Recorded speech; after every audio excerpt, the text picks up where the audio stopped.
کبھی دل میں یہ خیال ہوتا ہے کہ یار میں ایک گناہ ہے مثال کے طور پر، تو میں کوشش بھی کرتا ہوں، توبہ بھی کرتا ہوں، اور توبہ کے وقت میں دعا بھی مانگتا ہوں، یا اللہ آئندہ نہ ہو مجھ سے یہ حرکت. اس کے باوجود ہو جاتا ہے. تو جب میں نے اپنے اللہ کے سامنے گزارش کر دی، اللہ تعالیٰ سے میں نے مانگ لیا، پھر کیوں اللہ میاں مجھ سے، پھر کیوں اللہ میاں نے مجھے روکا نہیں اس سے؟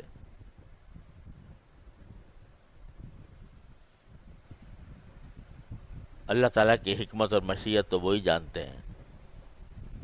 ہم اور آپ کہاں تک اس کی حکمت اور مشیتوں کو سمجھنے کی کوشش کریں گے؟ لیکن اللہ جل جلالہ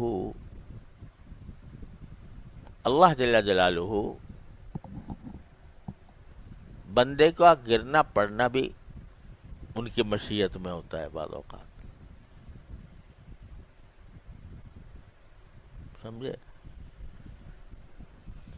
گرنا پڑنا کیوں ہوتا ہے؟ تاکہ یہ مزید روئے،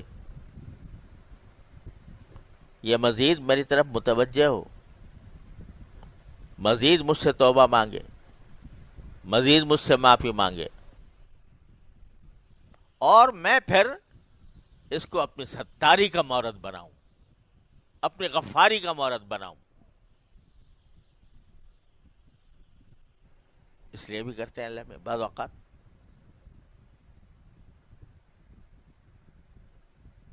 اس لیے دیکھو، ایک اللہ تعالیٰ معاف کرے، ایک چیز ہوتی ہے استدراج. اللہ تعالیٰ ہر مسلمان کو اس سے محفوظ رکھے. استدراج کیا ہے؟ کہ آدمی گناہ میں مبتلا ہے، گناہ میں کیا جا رہا ہے، اور اللہ میں ڈھیل دے رہے ہیں. اچھا بھائی اور کر. تو اللہ بچائے، جو غفلت کے ساتھ ہوتا ہے، یہ استدراج ہے، بڑی خطرناک چیز ہے. اللہ تعالیٰ ڈھیل دے رہا ہو کسی کو. اس کی علامت یہ ہے استدراج کی کہ ایسے آدمی کے دل میں فکر ہوتی ہی نہیں. اس کو نہ ندامت ہوتی ہے، نہ فکر ہوتی ہے کہ میں کیوں کر رہا ہوں.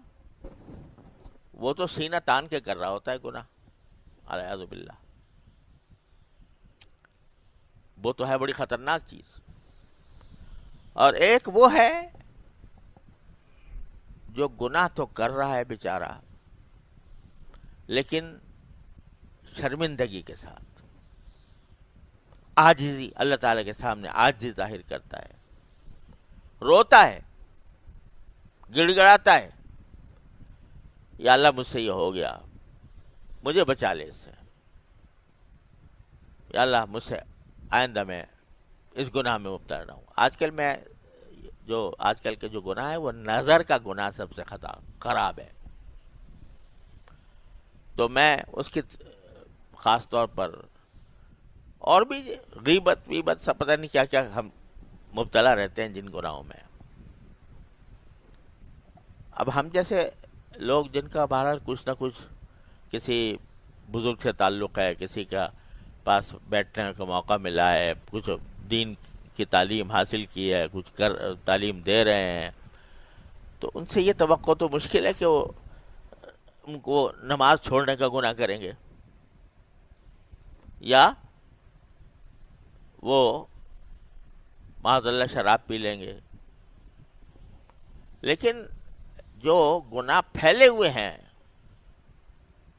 معاشرے کے اندر، اچھا خاصے پڑھے لکھے اہل علم کے اندر، نظر کا گناہ، کان کا گناہ، غیبت کا سننا، زبان کا گناہ کہ زبان بے تکان چل رہی ہے یہ سوچے بغیر کہ میں سچ بول رہا ہوں یا جھوٹ بول رہا ہوں، میں مبالغہ اتنا کر رہا ہوں کہ وہ جھوٹ کی حد تک پہنچ رہا ہے. غیبت کر رہا ہوں کسی پر بہتان لگا رہا ہوں، کسی پر الزام لگا رہا ہوں، کسی کی دل آزاری کر رہا ہوں. یہ گناہ عام ہے، ہم سب میں. تو پہلے تو اس کا احساس ہونا چاہیے کہ ایک گناہ ہے، اور احساس ہونے کے بعد شرمندگی ہونی چاہیے. غیبت کر لی اور شرمندگی کوئی نہیں، اللہ بچائے. جب کیے جا رہے ہیں اور کوئی شرمندگی بھی نہیں، اس سے توبہ کرنے کا دھیان بھی نہیں، تو بھئی یہ خطرناک معاملہ ہے. لیکن اگر ہو گئی، مجلس میں بیٹھے تھے، وہاں پر کوئی کلمہ غیبت کا نکل گیا، بعد میں احساس ہوا کہ یا اللہ مجھ سے غلطی ہو گئی، توبہ کر لی. اب توبہ کرنے کے بعد پھر عہد بھی کر لیا، لیکن کسی وقت پھر مبتلا ہو گیا. بلکہ فکر ہو اور پھر مبتلا ہو جائے تو پھر اس کو گھبرانا نہیں چاہیے، مایوس نہیں ہونا چاہیے. اللہ تبارک و تعالیٰ کے سے پھر توبہ کی طرف متوجہ ہو. بازا ہرنچ ہستی بازا، گر کافر و گبر و بت پرستی بازا، این درگہ ماں درگہ نومیدی نیست، صد بار اگر توبہ شکستی بازا. 100 بار بھی توبہ توڑی ہو، آ جاؤ میرے پاس. تو جب بندہ میں یہ نہیں کہہ رہا کہ بھئی یہ کوئی اچھی بات ہے کہ ایک مرتبہ توبہ کرے اور آدمی پھر اس کو توڑے، نہیں، کوشش تو پوری کرنی ہے. لیکن کسی وقت نفس سے مجبور ہو کر، شیطان کے دھوکے میں آ کر مبتلا ہو گیا تو پھر مایوس نہ ہو، پھر لوٹ جائے اسی کی طرف.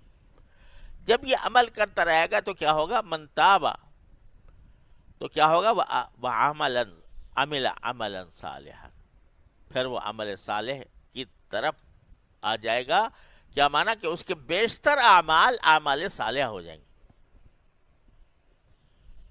اور جب یہ ہوگا اور اللہ تبارک و تعالیٰ پھر اس کو طاقت دیں گے کہ بالکل وہ گناہ چھوٹ جائے، فَإِنَّهُ يَتُوبُ إِلَى اللَّهِ مَتَابًا، تو وہ لوٹ آتا ہے اللہ کی طرف، ٹھیک لوٹ آتا ہے.